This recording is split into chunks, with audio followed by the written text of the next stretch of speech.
So we're going straight to the next presentation by Mariusz Ozgak, who is a domestic expert on the strategy in PSD2. Please welcome Mariusz Ozgak.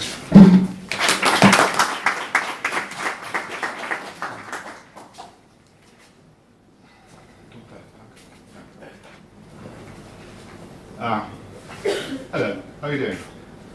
I will try to make it quick, not very boring.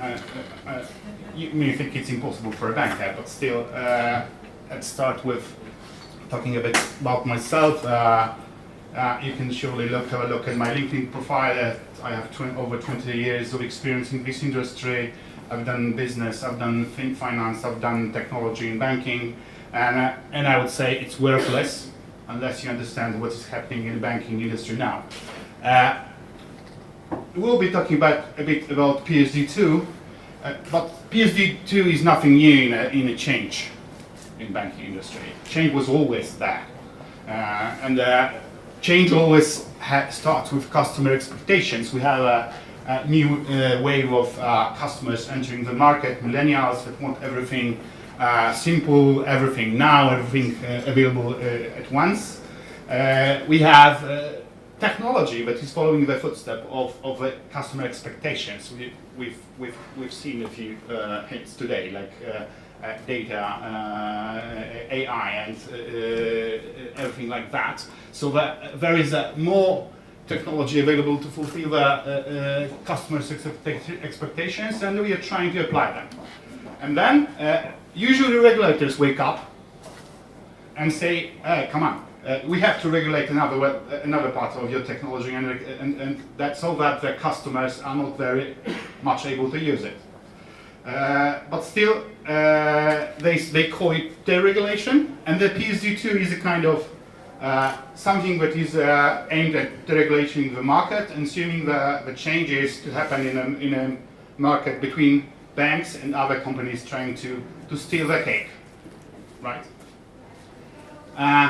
Let's see at the timelines. I don't want to repeat the disaster view of GDPR, although it might be like that.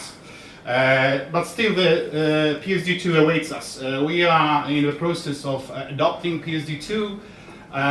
In November 2015, it was adopted on the level of European Union. The technical requirements are expected later this year. It is late because of a discussion about screen scraping versus API debate. Very interesting, but very boring, in fact. But still, it is very important for banking business. We expect it to be ready in January 2018. It might be not possible due to the delay in the RTS. But still we're expecting the Polish API, so the API standards expected later 2018, and RTS calls that the strong customer authentication and all that stuff comes into force in 2019. Might not be that close, but still it's happening, and it will. So what's it all that about? PSD2, is it really a fintech revolution in the making? So far we have a situation that the customers are using various banking products from various banks.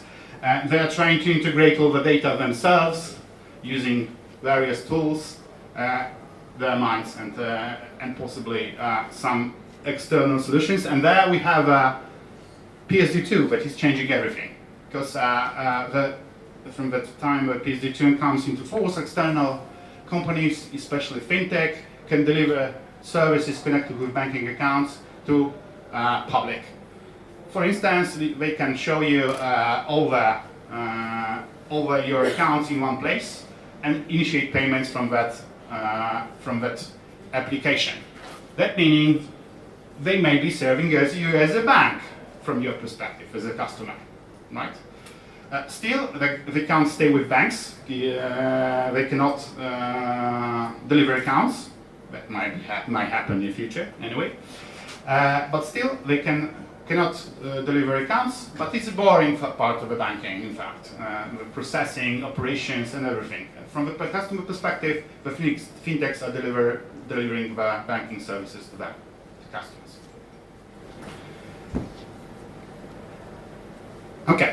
So that slide should start with a question to the audience, in fact, what fintech can want from banks in this situation. I believe what every fintech would like to take from banks is data. Data is gold. Data is the new oil. From using the PSD2 services like payment initiation service and account integration services that come from with PSD2, all they want is data.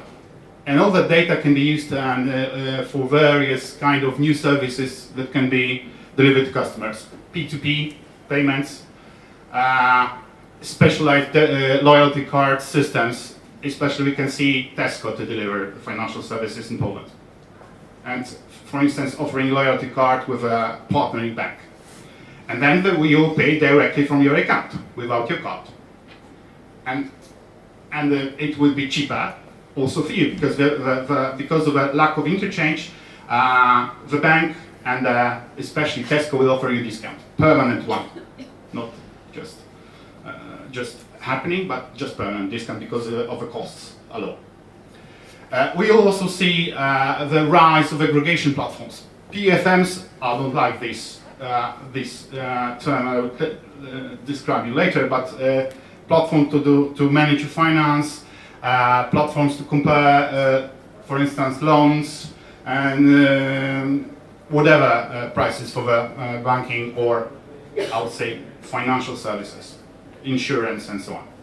And we'll see smarter credits, because if you can gather the data of all the data of the customer in one place, you will know everything about him. You can imagine that the future scoring or loan granting process will not require to deliver any documents on your side. It will not deliver the confirmation of your salary because it will not be needed. Because the entity that grants you loan will know everything about your payments. How many you earn, how much you pay for your loans everywhere, how much you spend on your car, how much you spend on your home, how much you spend on something, and how much money you have at the end of the month, or you don't have anything. That's simple. So if you have all that information, the loan granting process will change forever. And it will. Who is winning and who is losing on that flow of data outside of the banking system and into the fintech environment? Of course, first of all, the companies that are masters with data management, like Google, like Facebook. I sometimes think that Google knows more about me than I do myself, and they do know that more. There will be companies like Klarna that is doing the checkout credit. That will be having easier and more efficient way to score and process loans. There will be companies like Payback that will be delivering loyalty card systems. They all will win. And who's losing? Well, first of all, banks will lose, right? If they don't do anything. Now we'll talk about that in a minute. The bricks and mortar banks will lose it, and possibly, for instance, credit cards companies will lose it. If you can pay with your account without the intermediary, it will take the amount of money from that. So what do banks want from fintech in the process? I would like to point you to the line below. Over 50% of Polish banks know nothing of the related blockchain, if you can imagine. Because if you look at the priorities of the banks, it's because of a PSD2, like it's data analytics. You have the flow of the data. For instance, if you want to be a bank and you still want to be TPP, a TPP third-party provider, and aggregate data for your customers, you'll get lots of data from outside sources, like from other banks. So you have to analyze it. Banks are not very good at analyzing data themselves. They have to use specialized services, and it takes ages. So they will be looking for special technology to support it. They look for the AI solutions. They look for the biometrics to support cybersecurity requirements. They'll be looking for blockchain for process automation or for GDPR, which is a perfect apply. This is perfect way to apply blockchain. Cloud, AI, open APIs, so the management of interfaces between banks and fintechs is something that banks will be looking for. Technology, influence, technology, new ideas is completely key in the context of PSD2 and everything that is happening in the bank industry now. So, what will be the bank strategies toward PSD2? All the strategies here will be PSD2 compliant, but will be completely different in regards to the cooperation possibility with banks. If you look at the traditional bank and that he chooses to comply only with PSD2 and reluctantly allow the TPPs to reach the data, they'll be doing it, right? So there will be limited possibility to gather basic data from them. Their defensive position will be limiting the possible cooperation for fintech. They will stay conservative, they will stay with their niche. They still be compliant, but the partnership potential is very limited. You can see the utility platform proposition. You can see a bank that will don't want to do anything more than sell more data and to get more revenue, right? So we give you more data. You fintech will give you more data. You pay for it, and you will have more information. You have better score, and you have better products. You can imagine the bank like that to happen. The problem here will be business case, right? How much you will pay for my data? How much you will pay for the history of the customer, history of a customer's account for longer than 90 days. 90 days is basic requirements of PSD2. If I give you 5 years, how much more you can pay me? That'll be a question for the bank.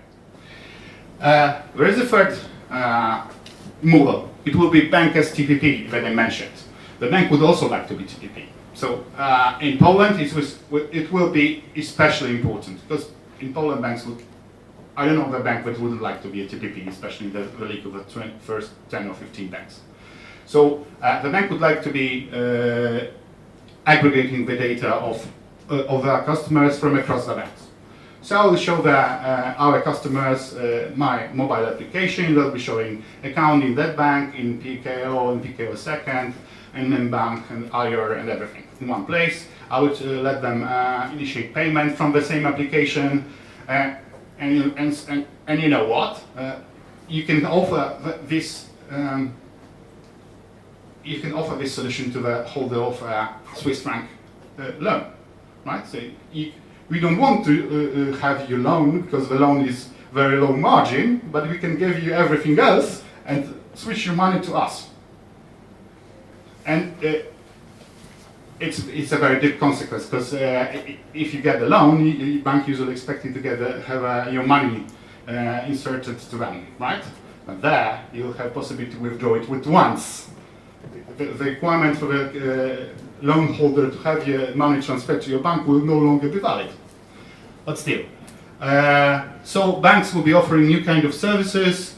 There will be a potential to apply potential cooperation with fintech. We'll be trying to look for that AI, for instance, AI proposition. So they will be ready for white label cooperation with fintech. You can approach that. The challenges here is in internal innovation, especially if you look at what Polish banks are. In some sense, Polish banks are fintechs already. So the Polish banks are very much technologically advanced, and it's not very easy to do something very, very with the fact of wow. You can believe me. And there will be a most advanced in this context bank, which will be an everyday bank. So banks will be trying to prepare an ecosystem of partners to deliver the whole experience and other added value services to their customers. For instance, we are offering not only the basic services, but also discounts in loyalty from our merchants. We will be offering you some kind of social media exposure and P2P across Facebooks and Googles of this world. So we'll give you context banking services, and it will happen. So the challenge is, the cooperation possibility here is endless. You'll see the challenge as a value proposition. You have to think that what is the value proposition for your customers. You can never offer them everything, but you need to earn money on that.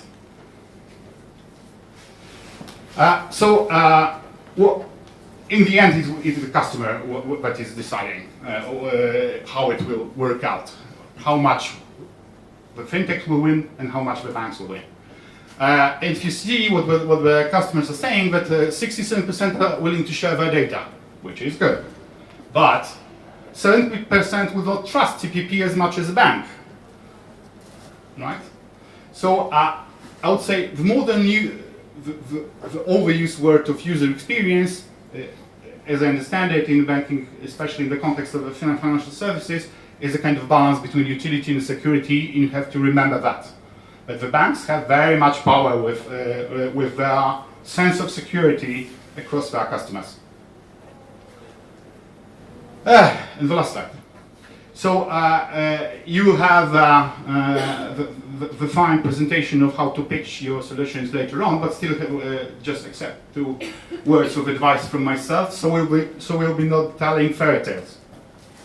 First of all, if you come, I'm a banker. If you come to me and you're telling me, I will offer you system integration, I will deliver you any solution. Let's together find the use case. As I said, Polish banks are very much technologically advanced, and there are plenty out-of-the-box solutions. Don't come to the banks showing that I will do something for you. Don't do that. Focus on problems. Build your business, or ask someone what will be the business case. Don't go with gimmicks alone. The technology is nothing in the context of business. And the second fairy tale, that is business fairy tale, that I'm seeing that because of the 90% of fintech coming to offer simple payments, they will be offering it fast and easy, but are you ready to offer it for free? Because in Poland, we have a situation that the banking applications and payments are for free. Do you want to build business on that? I'm thinking of offering you a premium PFM, right? And my experience shows that unless you are really doing something additional or bringing additional value, but it was nothing, because 3% of people are ready to accept that PFM in a practical use. So my advice is bring additional value. Think out of the box and bring additional value, not to bring simple solutions. We have them already. Thank you. Thank you.